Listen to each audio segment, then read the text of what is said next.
하나님은 이제 홍수가 그치고 나서 이제 노아가 그 가족들과 함께 방주에서 나오는 장면이 기록이 되어 있습니다. 홍수로 인해서 모든 세상이 물에 다 잠겼습니다. 방주 안에 들어있지 않은 모든 생물들은 다 죽고 말았습니다.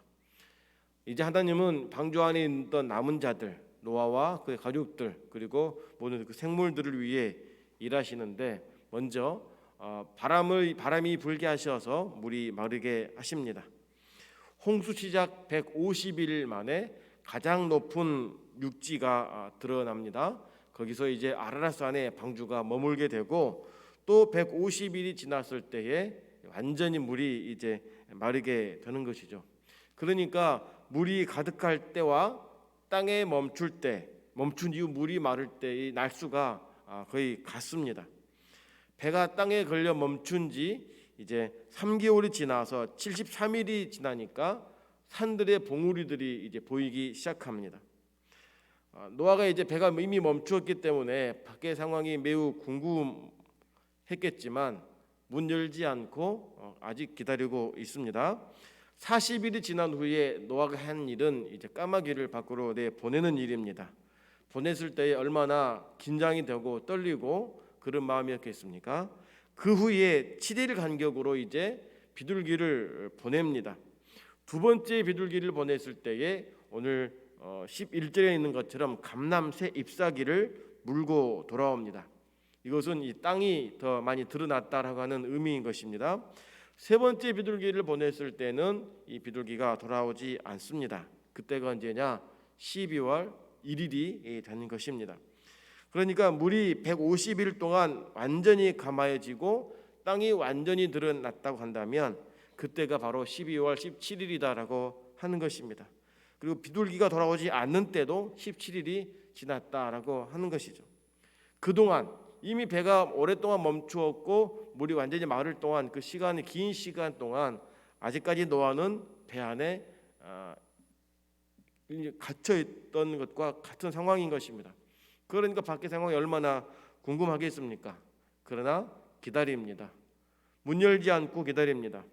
30일째 세 번째 비둘기가 돌아오지 않는 30일째가 됐을 때에 드디어 방주를 여는데 그 방주를 여는 것도 그냥 밖으로 나가지 않습니다. 하나님께서 말씀하실 때에 그때 나가게 되는 것입니다. 그때가 언제냐? 다음 해 1월 1일인 것입니다.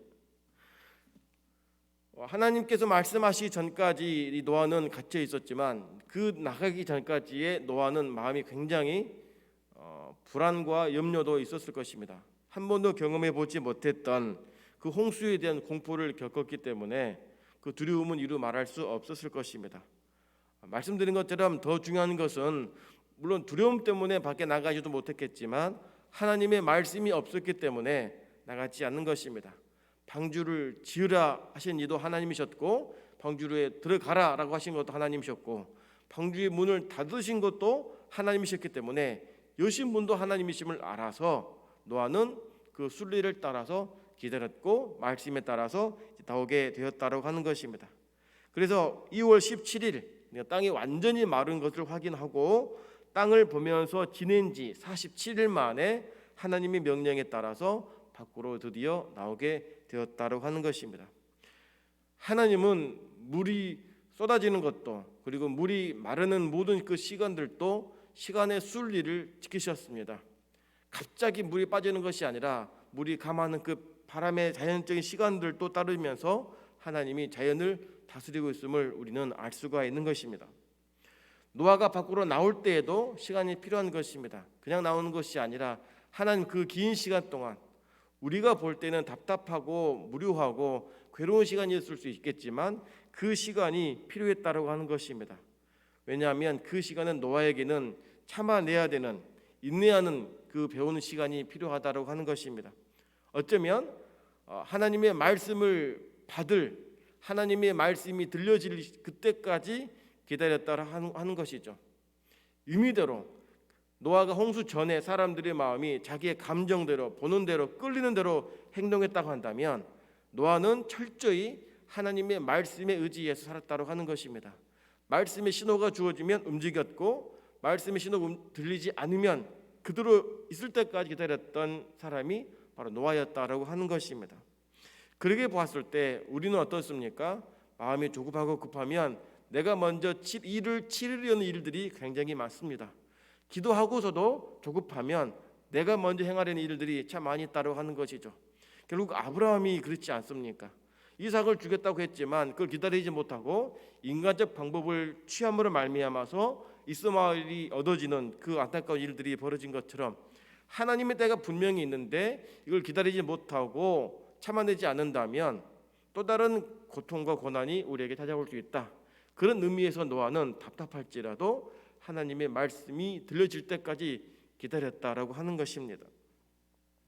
그리고 이제 노아가 방주에서 나올 때 가장 먼저 한 일이 무엇이냐면 하나님께 예배하는 것, 제사를 드리는 것이었습니다.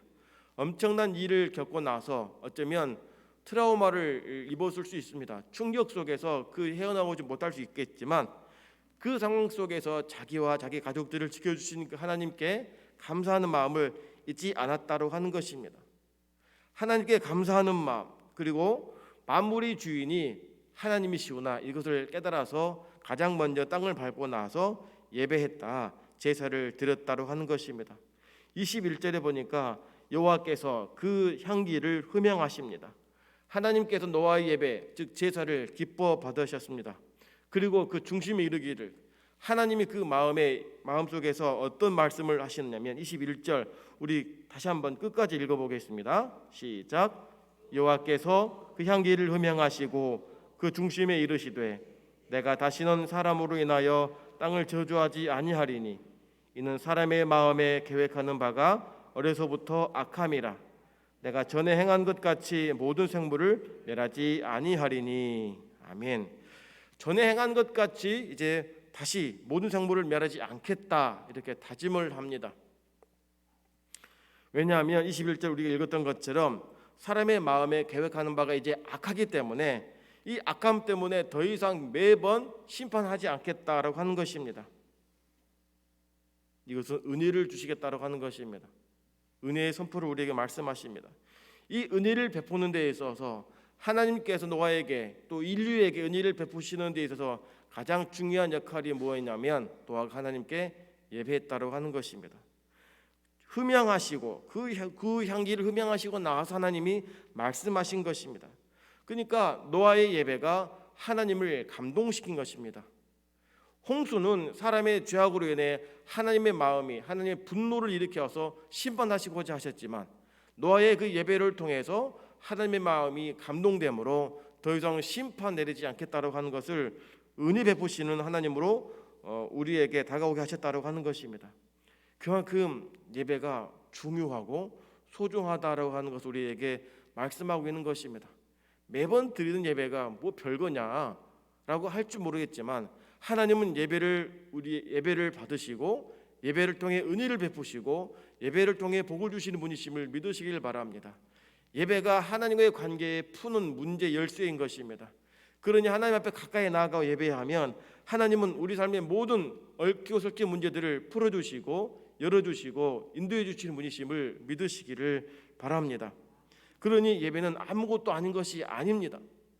짧은 시간일지라도 1-20분일지라도 이 예배 새벽 예배 시간일지라도 하나님은 이곳에 우리와 함께 하시고 우리의 예배를 받으시는 분이라고 한 사실인 것입니다. 그러면서 더 약속의 말씀을 더 주십니다. 22절의 말씀입니다. 함께 읽어보겠습니다. 땅이 있을 동안에는 힘음과 거둠과 추위와 더위와 여름과 겨울과 낮과 밤이 쉬지 아니하리라. 아멘. 이것은 노아를 위해 하신 말씀입니다.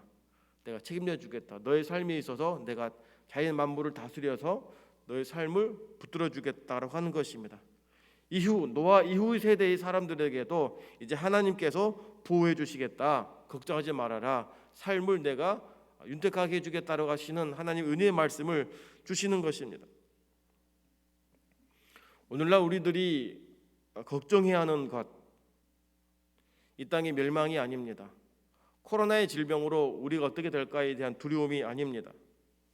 우리가 정말로 두려워하고 걱정해야 될 것은 주님이 언제 오실지에 대한 그 믿음의 자세가 우리에게 더 중요하다는 사실인 것입니다.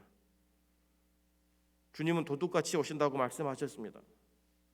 이 땅의 마지막이 물론 자연 질서에 대한 파괴도 있겠지만 그보다 더 중요한 것은 주님 오심에 대해서 우리가 얼마큼 믿음으로 준비하고 있는가에 대한 자세가 더 중요하다라는 사실인 것입니다.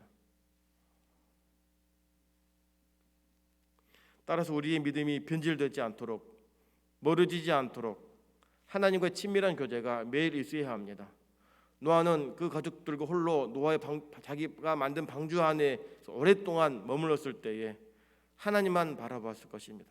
엄청난 그 홍수 앞에서 두려워 떨고 있었지만 이 모든 것을 이루시는 분이 하나님이심을 알았기 때문에 하나님만 주목하여 살았던 것처럼 오늘 우리가 걱정해야 될 것은 이 비가 언제 그칠까, 이 질병이 언제 멈출까, 이 고난이 언제 지나갈까에 대한 그런 현실적인 문제에만 우리가 갇혀 있는 것이 아니라 내 믿음이 하나님 앞에 더 견고하기 위한 믿음의 삶의 중심이 흔들리지 않는 것이 더 중요하다고 사실인 것입니다. 그리고 홍수 후에 물이 마를 시간이 필요했던 것처럼 하나님께서 일할 시간도 필요하다고 하는 것입니다. 물론 하나님은 전지전능하신 분이기 때문에 한 번에 일순간에 일을 하시기도 하시지만 순리를 통하여 일하시기도 하신다고 하는 것입니다. 우리가 고난 중에 있으면 이것이 빨리 지나가기를 원합니다. 어느 누구도 이 문제 앞에서 아니다라고 할 분은 아무도 없을 것입니다. 빨리 지나가기를, 병이 사라지기를, 고쳐지기를 기도하고 원하고 있는 것입니다. 그러나 이 시간이 길지라도 이 긴 것은 하나님께서 우리를 다스리시는, 또 연단하시는 인구의 시간을 허락하시는 것일 수도 있다라고 하는 것이죠. 이것을 왜 주시냐라고 하기보다도 이 긴 시간 동안 우리가 더 주님을 바라보는 것이고 더 무릎을 꿇는 것이고 하나님의 일을 구하는 시간이 되어야 한다고 하는 것입니다.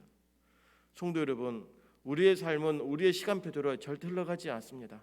하나님의 계획대로 하나님의 시간에 맞추어서 우리의 삶이 진행되고 다스려짐을 믿으시기를 바랍니다. 그 때가 언제인지는 알 수 없습니다. 때가 찰 때 주님이 오셨습니다. 때가 차니 우리를 부르셨고 하나님의 자녀가 되었고 예배하게 되었고 그 때에 맞춰 하나님 일하시는데 그때는 우리가 알 수 없습니다. 그 때를 우리가 알기까지, 그 때가 오기까지 우리가 해야 할 일은 여전히 하나님은 나의 아버지시고 여전히 예수님은 나의 구원자시고 여전히 성령님은 나와 함께 하시는 분이다라고 하는 그 믿음을 잃지 않는 이 믿음의 고백이 중요하다고 하는 것입니다. 변치 않는 믿음을 가지고 예배하는 성도들, 그래서 하나님 은혜가 임하여서 문제가 풀려지고 해결되고 감사 영광과 예배를 올려드릴 수 있는 저와 여러분 되기를 주님의 이름으로 축원합니다. 이 시간 기도할 때에 먼저 고난 중에 있을 때에 참아내는 믿음을 달라고 기도하기를 바랍니다. 병 중에 있다면 이 질병으로 인해서 하나님의 음성을 들을 수 있기를 원합니다.